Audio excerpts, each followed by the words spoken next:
Nag-stop na ako nung pandemic, nag-stop na ako. Nagkano na, parang may teleserye ako na pero nagpaalam na ako kasi parang mas matimpang sa akin yun, kailangan kong gulin yung tatagulin ko. So yun na. Tapos nung board member pa lang ako na, pero nung nag-vice group na ako, eh parang yung schedule ko, hindi kami magtugma ng may teleserye, hindi magtugma yung schedule. Tapos, parang yung oras ko talaga. Dito full time ka talaga na. Full time talaga. Ngayon yung ano. Kay Alan real ka. Hindi na, kay La Perry na ako. Pero simula ng kay Perry, wala talaga akong nagagawa. Hindi rin natutuloy. Kasi busy. Oo. Parang hindi ko makumit yung sarili ko ng tatlong taping days sa isang. So Jun, morning. Ano, mag-taping ng 3 beses ang Mahirap. kasi minsan naranasan ko na yung nag-taping ka, tapos bumabagyo dito. Diba? Lalo mga tao. Hirap pagbiyahe. Hindi, may hirap yung mga tao. Iisipin nila. Lalo ngayon, ang mga tao. Priority mo hindi ito. Maano na ngayon, lahat papansin yan. Diba? Kaya mo na lang, si Sanchez na lang. Naman sila ulit. Sila na lang. Nagpunga naman. Sabihin kumbaga mabot naman ako sa posisyon na ito. Pero nakita ng mga tao, very dedicated na. Hindi yung, asan ba si Vice Global? Correct. So habang busy ka dito, dapat ito ka pa naman-focus. Oo, ano ang schedule ng governor, schedule ko rin. Mag-iba lang kami ng trabaho pero mas very demanding din. Pag imbitado yung governor, parang ganito. Siguro, hinahanap ang vice governor. Kaya nga, tutugin natin. Oo, tapos, ngayon siguro parang ako ba yung inaano na sige ko, hindi ko. Pero naman ka. Siya yung nasa opisina, ako yung hindi ko. So maganda yung tandem nyo. Ano naman yung tandem namin talaga. Ikakaintindihan. Kita ko Magka-rostas naman, hindi yung parang para partido. Para partido. Makapayag na nasa ano, sa isang sa jeep. Papunta akong Bustos, Bulacan. Nandito kayo na lang. Baka lalakad kayo eh. Hindi na ako nakababa kasi daming arang eh. Campaign period. Campaign period ng time na yun. Talagang wala na, hindi ko na may mga nagtatanong, pero katulad naman, parang interview kay Tito Boy, sabi ko, siguro mga isa-isa. Dati nakakasundot pa ako ng mga MMK, mga gano'n. Ngayon, nawala na yung gano'n. Ayun, pwede na talaga. Siguro, kanya-kanyang destiny lang ng buhay. Naging part lang siguro ng buhay ko yung, para makilala ko kayo. Ininong at ninang ko yung dalawa.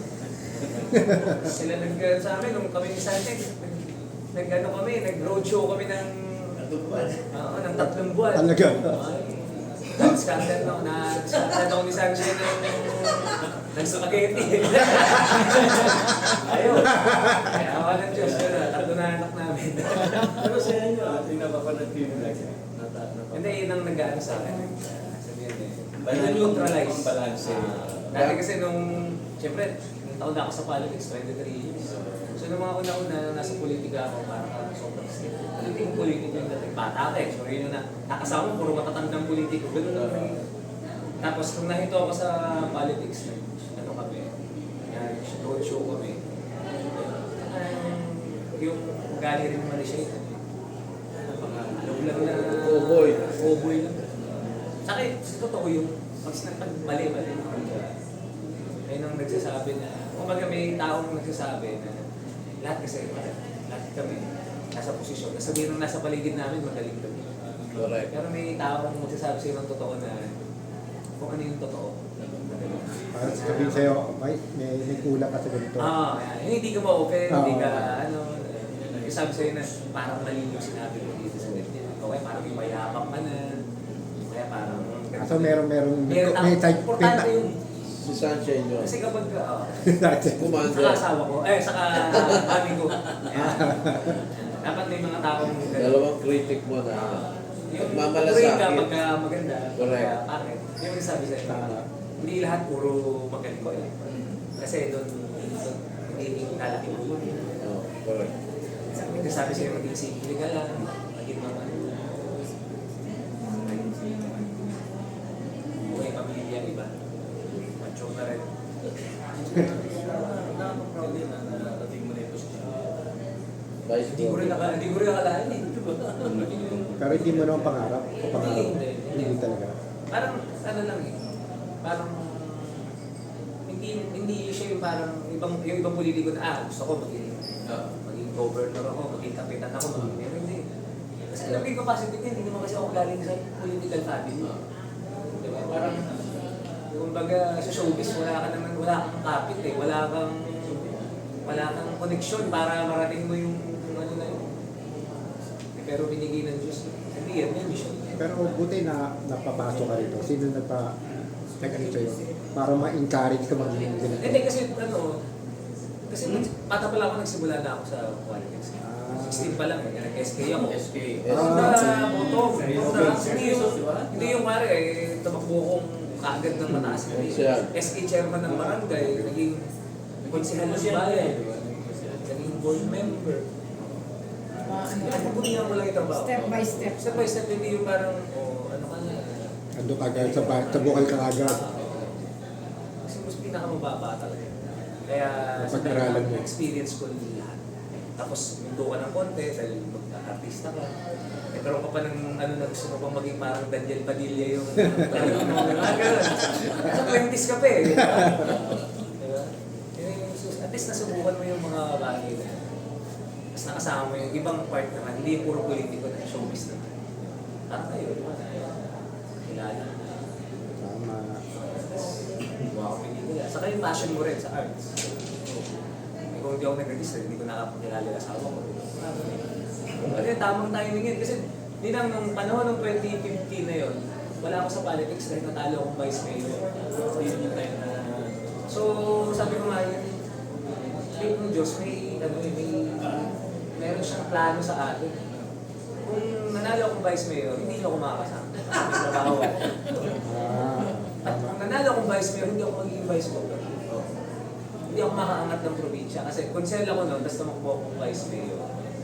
Natalo ako ng 20. So, sabi ko, ano ako, mag-artista ako. Balik ako ng showbiz. Ayun, dami kong project, ganyan, sumama ako. Tapos, kung nanalo akong vice mayor noon, hindi man ako magiging mayor sa Marilao kasi may mga hari sa akin. Yung pala, kaya ako may tunang 2013 to 2016 para makakilala ko yung asawa ko, makakilala ko mahanap ko yung sarili ko. Tama. Para Malaman ma-enjoy ko mo yung mali sarili ko. mo. Ayan. Tapos pagbalik ko ng 2016 ng board member, ayun. Nakarating na ako, nag-provincial level na ako. Kaya sabi ko, pinagpapasalamat ko pa, hindi ako nanalo ng 2013. Kasi kung nanalo ako, baka tapos na ako ngayon kasi wala na akong pupuntahan. Baka magbo-board member pa lang ako ngayon. Kasi kung nanalo kong vice mayor, tatakboy mo, mayor, di ba? Ang kasunod nun, mayor na. Eh kaso, may mga hari doon sa mga bayan na yan. So baka hindi ka Hindi rin ako baka maputol ka rin doon. putol lang din. Actually, parang mag-board member ka pa lang. Ayaw ka Tsaka hindi mo mapapangasawa si Sanchez. yun ang... Wala kang tan. Kung naging vice mayor ka, kung naging vice mayor, walang sunshine. Di ba? Katulad yung nangyari sa kanila. May plano lang mag-consult. Akalain mo, Round 6 na. Bihira, walang ganun na binigyan ka ng second life na career. No? Oh,